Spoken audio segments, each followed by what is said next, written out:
নমস্কাৰ বন্ধু বান্ধৱীসকল মই মৌচুমী আপোনালোক সকলোকে জনাক মৌচুমী চেনেললৈ স্বাগতম জনাইছোঁ বন্ধু বান্ধৱীসকল আজি মই এই ভিডিঅ'টোত হাই সেকেন্ডাৰী সেকেন্ড ইয়াৰৰ ইকনমিক্সৰ এটা important topic price elasticity of ডিমাণ্ডৰ সম্পৰ্কে আলোচনা কৰিম আৰু এই কোৱেশ্যনটো যথেষ্ট ইম্পৰ্টেন্ট হয় আৰু এই কোৱেশ্যনটোৰ লগত জড়িত যিকোনো ধৰণৰ কোৱেশ্যনেই আমাৰ পৰীক্ষাত অহা দেখা যায় আহকচোন আজি আমি আমাৰ ভিডিঅ'টো আৰম্ভ কৰোঁ প্ৰথমে আমি প্ৰাইস ইলাস্টিচিটি ডিমাণ্ডৰ বিষয়ে জনাৰ আগতে আমি ডিমাণ্ড কি দ্য ল আৰু ল অফ ডিমাণ্ড এই কনসেপ্ট দুটা জনাটো অতি প্ৰয়োজন আৰু এই কনসেপ্ট দুটা অলৰেডি মই ভিডিঅ' আপলোড কৰি থৈছোঁ যদি তোমালোকে চোৱা নাই তেতিয়াহ'লে মোৰ প্লেলিষ্টলৈ গৈ পেলাই সেই ভিডিঅ' দুটা চাই ল'বা তেতিয়া তোমালোকৰ কনসেপ্টটো আৰু বেছি ক্লিয়াৰ হ'ব আজি মই এই ভিডিঅ'টোত price elasticity demand and price elasticity ডিমাণ্ডৰ ফৰ্মুলা আৰু তাৰ দুটামান মেথছ আমি ইয়াত আলোচনা কৰিম আহচোন আজি আমি এই কোৱেশ্যনটো বুজিবলৈ চেষ্টা কৰোঁ Define price elasticity of demand. Price elasticity of demand is the ratio of percentage change in amount demanded to a percentage change in price. Okay, increase of price elasticity demand the consumer's income, the price of the commodity, then and price of the substitute goods and consumer taste and preference and all other things are remain constant. Okay. যেতিয়া আমি চাহিদা বিধি আৰু চাহিদা সম্পৰ্কে যেতিয়া আলোচনা কৰিছিলোঁ তেতিয়াও আমি পাইছিলোঁ উপভোক্তাজনৰ আয় উপভোক্তাজনৰ ৰুচি অভিৰুচি বিকল্প দ্ৰব্যৰ দৰ এই বস্তুবিলাক কিন্তু স্থিৰ থাকিব লাগিব তেতিয়াহে আমি প্ৰাইস ইলাস্টিচিটিটো আমি আলোচনা কৰিব পাৰিম আৰু প্ৰাইস ইলাস্টিচিটি হৈছে সেই উপভোক্তাজনৰ অন্য ধৰণৰ দ্ৰব্যবিলাক যেতিয়া কনষ্টেণ্ট থাকে সেই কনষ্টেণ্ট থকাৰ অৱস্থাত যে উপভোক্তা এজনৰ দৰৰ পৰিৱৰ্তন হোৱাৰ লগে লগে মানে কোনো এটা দ্ৰব্য সামগ্ৰী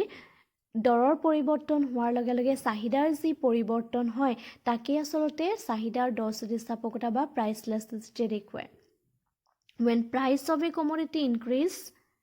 then demand for this commodity is also decrease on the other hand when price of the commodity increase then demand for the commodity is also decrease okay when price of a commodity increase then demand for the commodity decrease on the other hand when price of a commodity decrease then demand for this commodity is also increase so it is the inverse and negative relationship between the price and the quantity so with the help of the price elasticity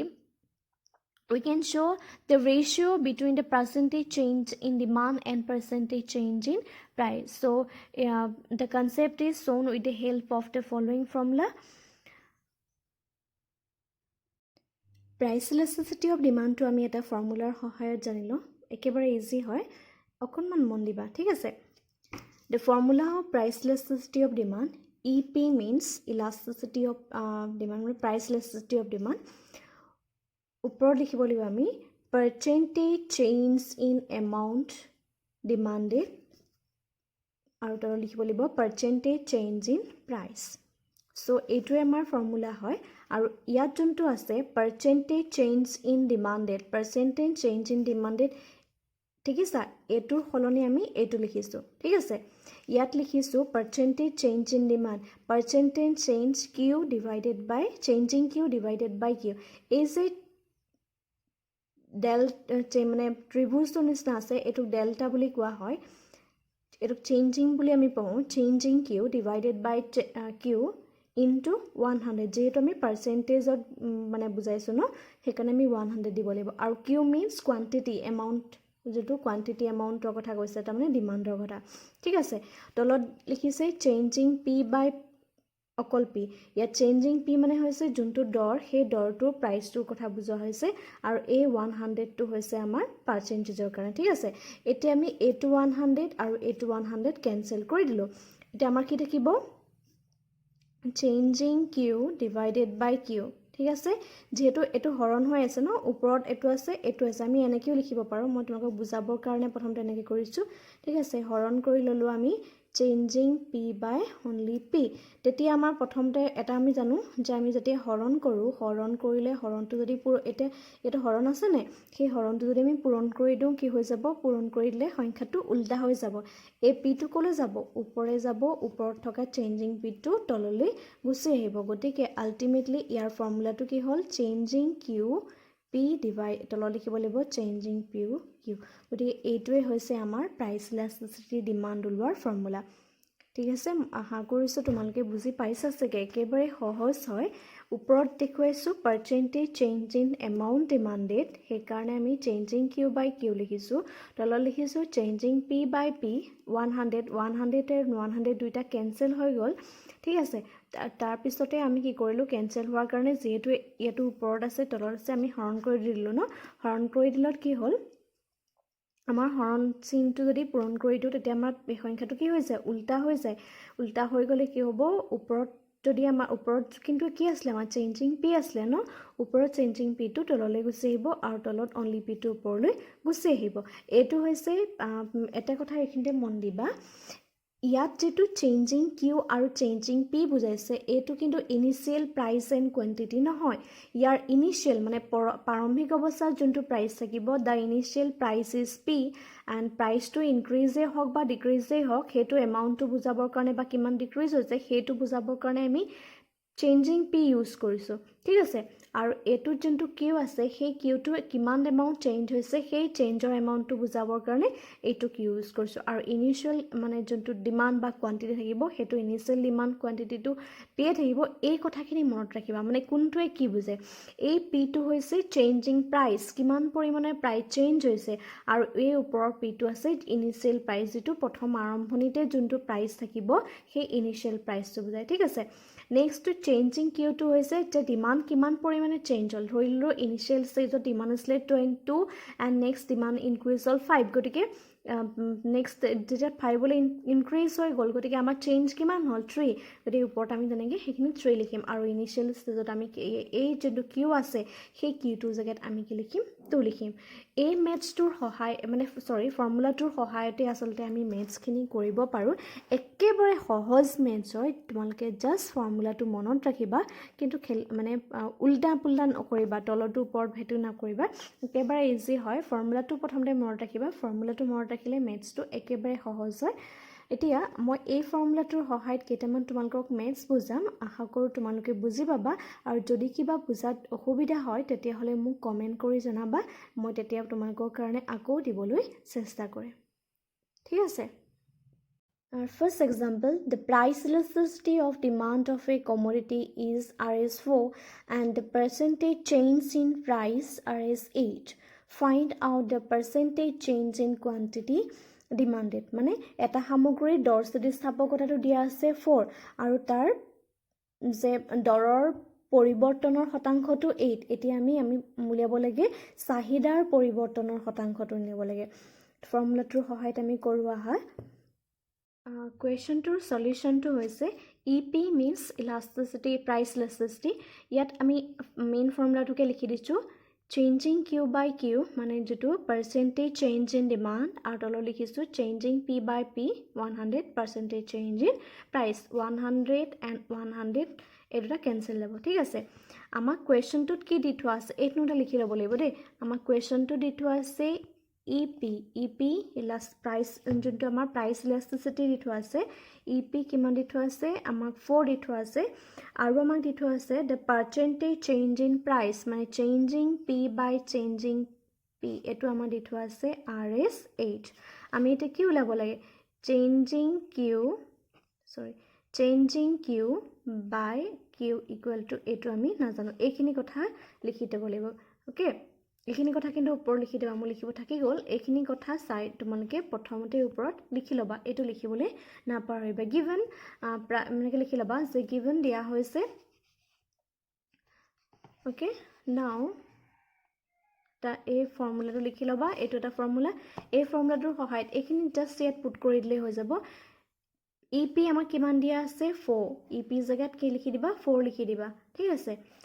changing P by changing Q আমাক কি দিয়া আছে নাই দিয়া গতিকে আমি নাজানো যেনেকৈ নাজানো তেনেকৈ লিখি থৈ দিম Q changing Q by Q এইটো আমাক উলিয়াব দিছে ন আৰু এইটো উলিয়াব দিছে আৰু এইটো আমি নাজানো ঠিক আছে চেঞ্জিং পি বাই কিউ আমাক কিমান দিয়া আছে 8 দিয়া আছে 100 টো কেনসেল অলৰেডি গ'লে এতিয়া আমাৰ কি হ'ব ক্ৰছ মাল্টিপ্লিকেশ্যন কৰিব আমি যেটো জানো যে ইয়াৰ তলত 1টা সদায় থাকে ন এইটো লগত এইটো ক্ৰছকে আমাৰ যেটো পূৰণ হৈ থাকে গতিকে আৰু এইটো এটা এলিমেন্টৰ কথাই কোৱা হৈছে গতিকে ইয়াত আমাৰ কি হ'ব চেঞ্জিং কিউ বাই কিউ এইটো যদি আমি লিখিবলৈ হয় তেতিয়া আমি কি লিখিম 4 * 8 অৰ্থাৎ changing Q by Q equal to 32 RS 32 গতিকে RS 32 টো আমাৰ আনসাৰ হ'ব ঠিক আছে ইয়াত দি থোৱা আছে প্ৰাইস ইলাস্টিসিটি 4 প্ৰাইস ইলাস্টিসিটি যেহেতু 4 দি থোৱা আছে আৰু আমাক দি থোৱা আছে যোনটো আমাৰ quantity the price of the quantity percentage change in price of the quantity to দি থোৱা আছে 8 আমাক উলিয়াব লাগে ডিমান্ড ফৰ দ্য কমোডিটিটোৰ কিমান ডিমান্ড পাৰ্চেন্টেজৰ যোনটো ডিমান্ড সেই পৰিচয়টো আমাক সুধিছে অৰ্থাৎ এই ওপৰ অংশটো আমাক সুধিছিলে গতিকে হেতু কৰিবলৈ হলে আমি ইয়াতটো যেনেকৈ আছিল তেনেকৈ ৰাখি দিলো আৰু যেহেতু আমি এটো ফিগাৰ আৰু এটোটা ফিগাৰ আমাক দি থোৱা আছে দি থোৱা থাকে কাৰণে আমাৰ ক্ৰছ মাল্টিপ্লিকেশ্যন হ'ব হোৱাৰ পিছত এটো আমাৰ 32 হ'ব গতিকে 32 টো আমাৰ হৈছে আনসাৰ একেবাৰে সহজ হয় অকনমান মন দিবা ঠিক আছে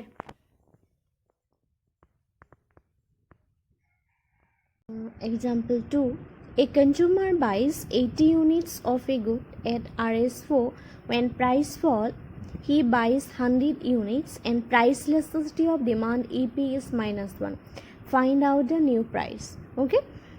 ইয়াত দিয়া আছে যে এজন কনজিউমাৰে 4 rupeesত 80 ইউনিট পাৰচেজ কৰিছিলে বা তেওঁ ক্ৰয় কৰিছিলে when price fall যেতিয়া সেই দ্ৰব্যটোৰ দৰটো কমি গ'ল দৰটো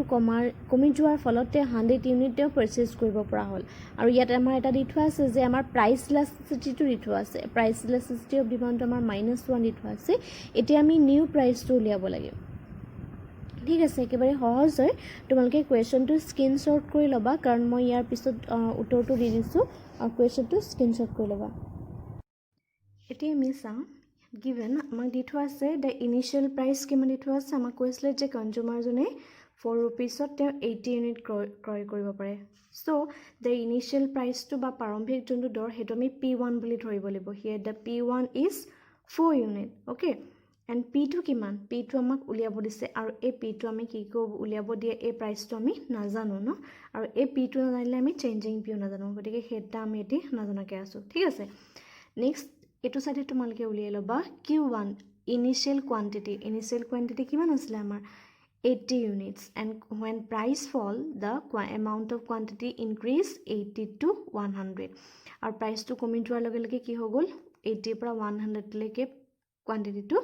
বাঢ়ি গল আৰু এটো বাঢ়ি যোৱাৰ লগতে কাৰণে আমি কি কৰিলো চেঞ্জিং Q টো লিয়াব পাৰিলো চেঞ্জিং Q কেনেকৈ উলিয়াম changing 2 minus Q2 minus Q1 তাৰ মানে চেঞ্জিং Q বা আমি del Q বুলিও কওঁ এটো হৈছে পৰিবৰ্তনটো কেনেকৈ কৰিম যে এটো দৰটো কমাৰ লগে লগে 80 rupeesৰ পৰা 100 rupeesলৈকে কোৱান্টিটি ইনক্ৰিজ হৈ গল গতিকে আমি ইয়াৰ চেঞ্জিংৰ এমাউন্টটো উলিয়াবলৈ হলে বা পৰিবৰ্তনৰ এমাউন্টটো উলিয়াবলৈ হলে আমি কি কৰিব লাগিব আমি এই দ্বিতীয়টোৰ পৰা প্ৰথমটো মাইনাস কৰি দিব লাগিব ঠিক আছে এটা আমাৰ কিমান ললে 20 ওলালে আৰু আকৌ ইয়াত দি থোৱা আছে প্ৰাইস ইলাস্টিসিটি EP = 1 এটা এই কনসেপ্টৰ ওপৰত বেস কৰি পেলাই আমি এটা উলিয়াব লাগে যে নিউ প্ৰাইসটো কিমান হ'ব বা নতুনকৈ যোনটো প্ৰাইস হ'ব সেইটো প্ৰাইসটো আমাৰ কিমান হ'ব এতিয়া এই ফৰ্মুলা গিটাত এখিনি গোটেইখিনি ইয়াত পুট কৰি দিয়া EP কিমান আসলে -1 এই এখিনি জায়গাত -1 লিখি দিয়া ঠিক আছে Q1 কিমান পাইছিলো আমি চেঞ্জিং Q কিমান পাইছিলো 20 ইয়াৰ জায়গাত চেঞ্জিং Q জায়গাত এইটো 20 আমি লিখি দিছো চেঞ্জিং P কিমান পাইছিলো আমি নাজানো ন চেঞ্জিং P জায়গাত আমি P লিখি দিলো ঠিক আছে আৰু ইয়াত আমাৰ P কিমান আছে P1 P means আৰম্ভণিৰ P টো দেই এটো P কিমান আছে 4 হয়নে আৰু Q কিমান আছে আমাৰ 80 ঠিক আছে এতিয়া আমি কটাকটি কৰিম এটো 0 0 0 গুণ A2 টোৱে A2 গুণ 4 A2 4 A2 4 গল ঠিক আছে গতিকে P = কিমান চেঞ্জিং P = কিমান হ'ব -1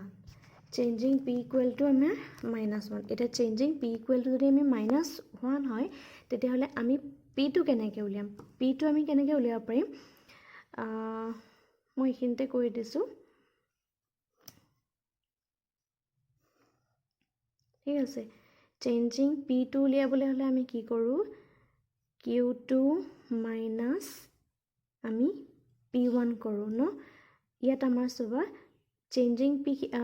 কিমান পাইছোঁ আমি -1 পাইছোঁ পিটো কিমান পাইছোঁ যিটো নিউ প্ৰাইচ সেইটো আমি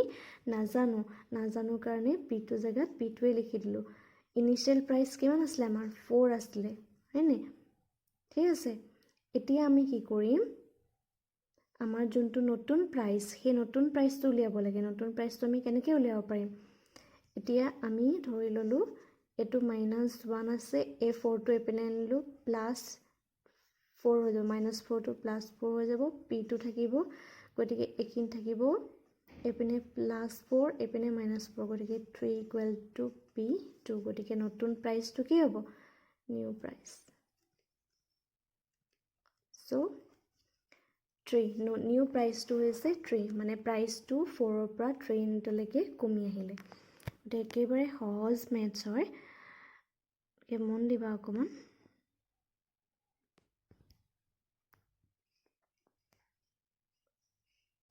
বন্ধু-বান্ধৱীসকল আজিলৈ ভিডিঅ'টো ইমানেই আছিলে আৰু এইদৰে মই বিভিন্ন ধৰণৰ ভিডিঅ'বিলাক আপোনালোকৰ কাৰণে আগবঢ়াই গৈ থাকিম আশা কৰোঁ আপোনালোকে ভিডিঅ'খিনি গ্ৰহণ কৰিব আৰু ভিডিঅ'বিলাক যিমান পাৰে সিমান শ্বেয়াৰ কৰিব আজিলৈ ইমানেই ধন্যবাদ